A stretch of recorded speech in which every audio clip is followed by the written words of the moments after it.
I will take any questions if you have. Vasudevan Mahoday. Namaste, Vidi. Namaste. See, this Bhagavad Gita is given by Bhagwan. We still call it Smriti, not Shruti. Why is this? Why is that distinction? Because Shruti by definition means only the Vedas. That's all. Because anything that has been the other than the Shruti is Smriti, and Smriti is based on Shruti. And as per our our scriptures, Mahabharata, Bhagavad Gita comes under Mahabharata, and Mahabharata has been written by Vyasacharya. That is the reason. That's true, but in there he says Krishna speaks that, right? Yeah, so but that's what I said. Bhagwan. The definition of Shruti is only those which come from the Vedas. That is Shruti.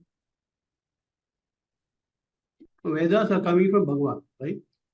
Vedas are coming from Bhagavan. It is available in the we say that it was already available in the atmosphere and it was received by the rishis.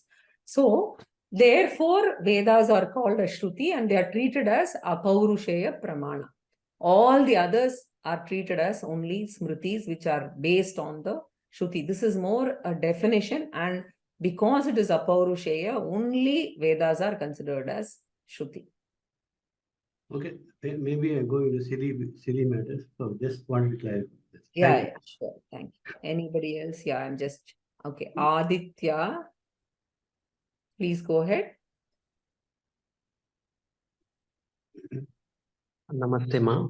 Firstly, Namaste. Thank you so much for wonderful class, and to vyoma-samskrta-pathasala for arranging these sessions. I have a couple of questions. Go ahead. So, yeah, first one is like how we read other Upanishads by Vedanta school of philosophy, like that sadhana chatushtaya, it will applicable for prakarana as well, or this sadhana chatushtayam is applicable only for Vedanta studies, not for other shastras, right? You don't need Viveka, Vairagya and Samadhi Shatka Sampatti for Vyakarana, not compulsory. But yes, it will definitely help for Vyakarana because you have a calmer mind and you will be able to listen better. But Sadhana Chatushtayam is a prerequisite for the Vedantic journey. okay. Yeah, and the second question is regarding the Purusharthas and the other word that we used in verse 3, like Pumsutvam, if I am not wrong, not pronouncing wrong. So is it in this sense like Purusharthas, like Purush means Puri plus Ish, the place where the consciousness resides, whether that is a male body or female body.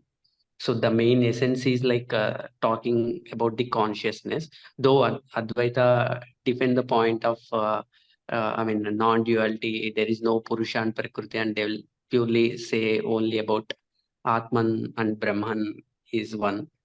So is it in that sense, like there, here Purusha represents a human being. So Purushartha is the human goals. That's all. Okay. We'll not get into the Vyutpatti of Purusha now because there can be different derivations and I don't want to confuse everybody. So here it is just human goals. Okay. Yeah. Okay. Thank you, Ma. Yeah. Dhanyavadaha. Dhanyavadaha. Vijaya, please go ahead.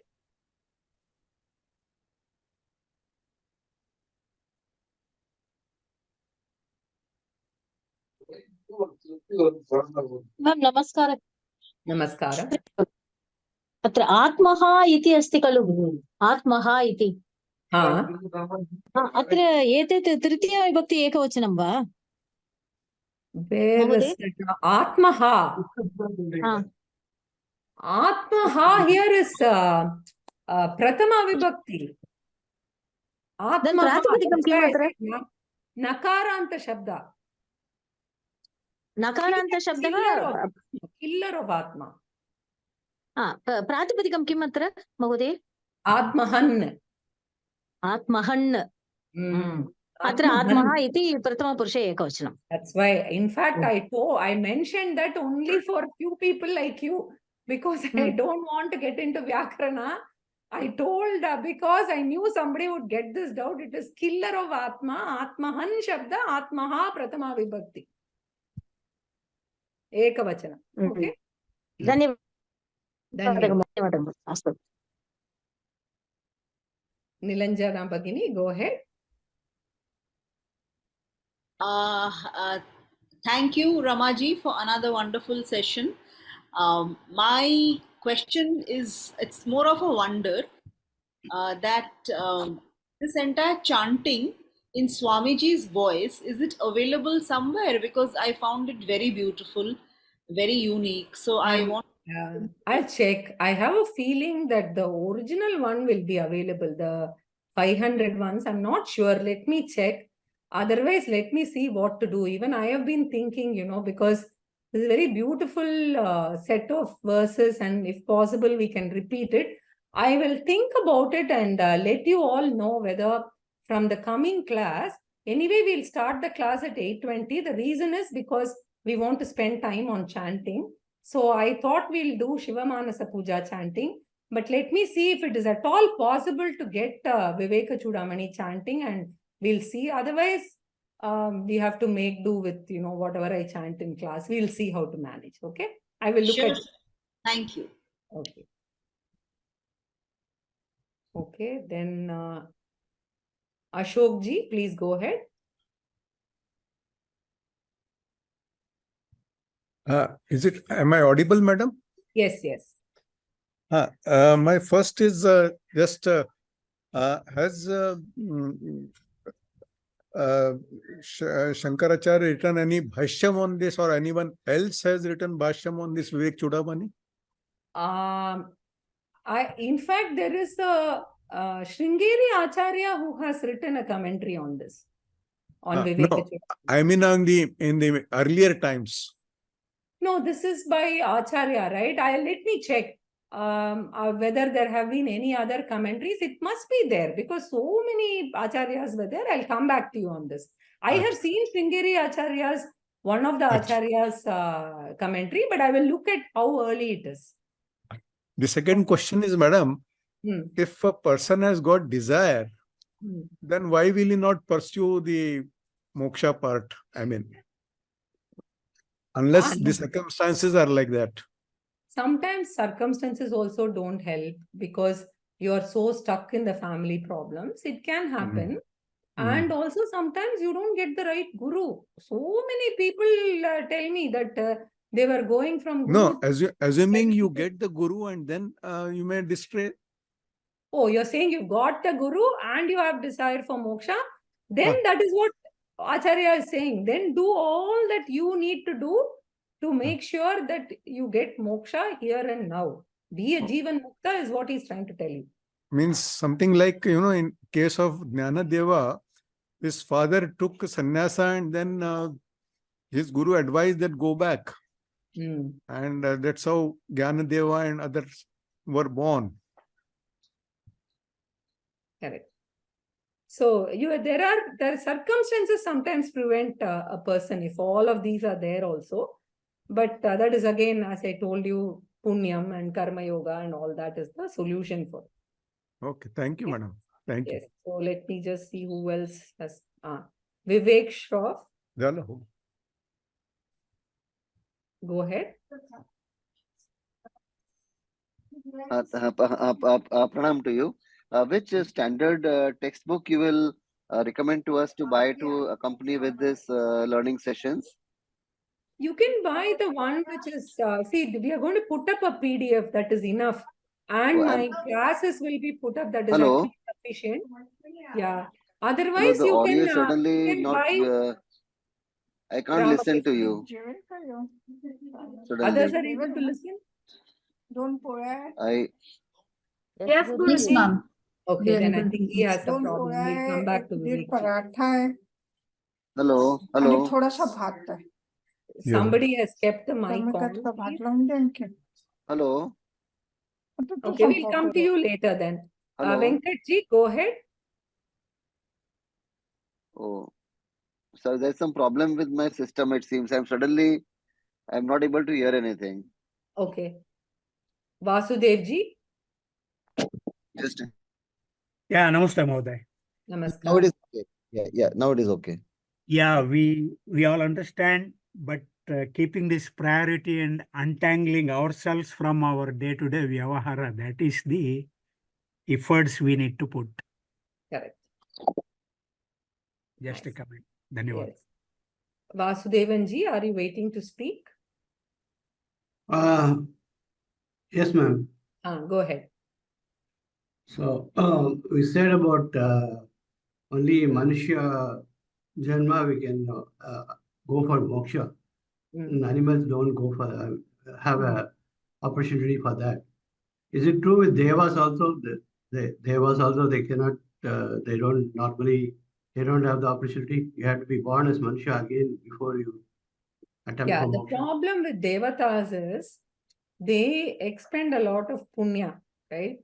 And if you are a person who has gone through the route of Krama Mukti, then you go to Brahmaloka, and if you have Brahmaji as a teacher and you are able to attain moksha there, it's a different route. But as a deva, if you are just expending your punya and not, pursuing a spiritual journey, then you will expend all the punya and come back. And you may or may not get the janma of human being also. So in the case of devatas, we don't know. It depends on the devata's punyam and whether he has the inclination to, pursue the spiritual studies or not, right? They can also, right? They can also, but most of the devatas have expend their punyam and will return back unless, they go to Brahmaji and actually learn. So that is what the scriptures say. They also seem to have karmas, duties. Yeah, that's what. But if they execute it, then they can take the path. They're not just enjoying, right? Like we are taught to believe that they just enjoy. But they don't. They also have their punyam and papam. That's why as Swamiji says, they also have, anger, jealousy and all, which is exhibited, right? You see various Puranas, various devatas you see. But if they are able to pursue the moksha study, then they can, right? So what we are saying is even Manushya Janma is even more fortunate than him being Deva. Absolutely. Right? Thank you. So anyway, Jayashree ji, please go ahead. Namaste, Bhagini. My question is a simple one. I want some guidance about how to go about learning the Bhagavad Gita, because for me, this is the first class of mine that I'm attending yours. Okay. So the course is available on Vyoma. You can attend. It's fairly simple. Just go ahead in a straightforward and simple systematic way. 145 hours, you will get there. And if you have doubts, you can always write and we can respond. No, so there is no live webinar like this one. Is it planned or? No, we just completed. So it's all there on the website. You can go through. But if I can't start another batch, I will definitely let you know. Okay, thank you so much. Namaste, ma'am. Sorry to interrupt. I have shared the link of Gita verse by verse course link in the chat. Oh, great. Very nice. Thank you so much. Thank you. So, Ramakrishnan, please go ahead. Dhanyawad. Namaste. It's been a wonderful session today. Thanks for giving us this opportunity to attend yours. I wanted to confirm my understanding about Vivekachudamani. This doesn't deviate from what the Upanishads say, right? It's essentially the essence of some of the Upanishads that Shankaracharya has captured in Vivekachudamani. Or is this a completely new philosophy that is not there in Absolutely focused on the Vedas and whatever has been taught, no deviation whatsoever. If at all, it has simplified, categorized, and presented in a more understandable form. Acharya being compassionate, that's all. Correct. And is this mainly focused on a certain Upanishads or certain Vedas, or is kind of a combination of? Absolutely. Length and breadth is covered, and he has extracted the juice and presented literally. Excellent. Okay. Just a quick short last question. The 108 verses that you have selected, is that based on the summary of Vivekachudamani? Because Vivekachudamani itself is an essence of multiple things, and this is the essence of the 500 odd verses, correct? Absolutely. Swamiji had selected the 108 verses, and it covers all the areas. Okay. Thank you very much. Dhanyawad. Okay. Gayatri Casey, please go ahead. Namaste, Bhagini. Namaste. There's a basic doubt. I am attending this for the first time. I have not attended the fundamentals of Vedanta or the Tattva thing. So, can I still attend this course, or will it be very You can, but I would strongly recommend. It doesn't take you more than 11 hours to do the introduction to Vedanta. So kindly spread it over the next 2-3 weeks and complete it. If not Tattva Bodha. It's ideal to do Tattva Bodha, but I will at least recommend Introduction to Vedanta, because I would have used 90% English in Introduction to Vedanta. Okay, Bhagini. Dhanyawad. Can you please post the link, Sahana Bhaini, of Introduction to Vedanta also? Yes, Bhagini. I'll do that. I think Ramakrishnan spoke, right? Already. 1 second. Let me see who else is. GP. Hari Om. Hear me? Yes. Yeah. To clarify on the earlier question, on the other Bhashya available, was one by Sri Chandrasekhar-Swamigal, as you mentioned, of Sringeri Acharya. It's available in Sanskrit, and English version is also very good. So people are interested in search in Amazon or Google and get it. So it's a very, very good one. Yes. That's the only authentic Bhashya, so to say, is what they say. Yeah, I haven't seen any other Bhashya. I was going to check with Swamiji. So this one, of course, is very popular. There's an English translation also for people who don't know Sanskrit. Oh, great. Very nice. I didn't know that. I thought there was only Sanskrit Bhashya. Okay. Thank you so much. Thank you. Shruti Niktala, please go ahead. Namaste, ma'am. Namaste. So Acharya says that to be, it is necessary to be human and have the desire for moksha, and also Mahapurusha Samshraya. So it is essential that if for many of us Mahapurusha Samshraya is, if it is not possible, so moksha is unattainable. Is that what it comes to? I would rather put it across differently, that a sincere prayer and karma yoga will lead you to the guru also. So you don't have to worry about it. If your desire for moksha is sincere, right, and the karma yoga part is sincere, and you are praying to God, automatically it will happen. Okay, thank you. Okay. So I think Jayashri Rudrapatna. Ma'am, I finished. Sorry, I forgot to lower my hand. Oh, okay. I think everybody else have finished. There's Venkatesh Pai.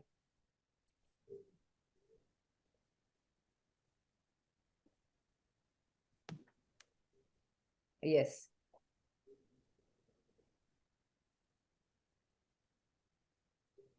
And then there is Shrikar Vempati. Namaste, Bhagini. Namaste. My question is, I have read about the sadhana time. Is that can practice by a grihastha women also, or? Absolutely. There is no difference at all. There's nothing physical here. Everything can be practiced by a lady also. No difference. And you will see in the Upanishads, there are lots of women. So as you start studying, you wonder when all these different practices came in. Yes, ma'am. Right? Yes, Okay. ma'am. So we'll just take this last thing, Anand Saumitran. Thank you, ma'am. Namaste, Bhagini. Namaste. Just wanted to say, in other schools of thought, like Vishishta Advaita, there is possibility for non-humans also to attain moksha. Right? Like examples of Gajendra and others we can see. Is that right? Yes. The reason for it, what we say is that suppose there has been a little bit of pending prarabdha which had to be exhausted, right? Nothing fresh. Then they could have had an animal janma to exhaust that. But that is how the Advaita Vedanta looks at it. But not that they did anything consciously in that janma. Right? So that is how the Advaita explains this, those exceptions. But any case, they are exceptions. Yeah. We'll stop with Padma Narayan alone and we'll continue next week. Yeah. Go ahead, Padma. Namaskaram, teacher. Namaskaram. Regarding this thing, this devas, they are not getting moksha, na? They are also eager to have a birth as a human being to get the moksha, isn't it? It depends on what kind of devas they are, right? So we don't know. Means in Bhagavatam, we are learning like that, no? Yes, that's what I'm saying. Depends on what kind of deva. Whether they are the devatas who have an opportunity to go through spiritual studies or no, and in which loka they are, right? We use deva as a very generic term. So, but Manushya loka is one loka where because of our free will, we can influence, and under these three circumstances, we can, pursue scriptural studies and attain moksha. Yeah. Thank you, teacher. Yeah. Okay, I have to stop with, okay, AJ. Thank you, madam. Thank you for this. I just have one quick question. You mentioned the Viveka in Bhakti Yoga and Jnana, Karma Yoga and Jnana Yoga. Yoga and Jnana Yoga. What will be the Viveka required in the Bhakti Yoga, madam? Same, adharma and dharma only. There can't be anything else in Bhakti Yoga. And if I have to extend it, I think the difference would be, if you're able to relate, fine, otherwise you can leave it. The difference between Sakama Bhakti and Nishkama Bhakti and worship of Saguna Ishvara and Nirguna Ishvara, if the difference is clear in the mind, that is Viveka. No, the other differentiation, we let go of Anatma and we attain Atma. We let go of Adharma and we attain Dharma. So in the differentiation, the Viveka, we let go of we let go of Sakama Bhakti and get to Nishkama Bhakti. Nishkama Bhakti. Thank you, madam. Thanks a lot. God bless. Take care. Okay, then shall we stop here today? Sahana, you want to say some closing words? So next week, 8:20, we will join, but most likely we will chant something until 8:30. I will let you know at 8:20 or next week as to whether it will be Vivekachudamani or Shiva Manasa Puja. Thank you. Dhanyavadaha.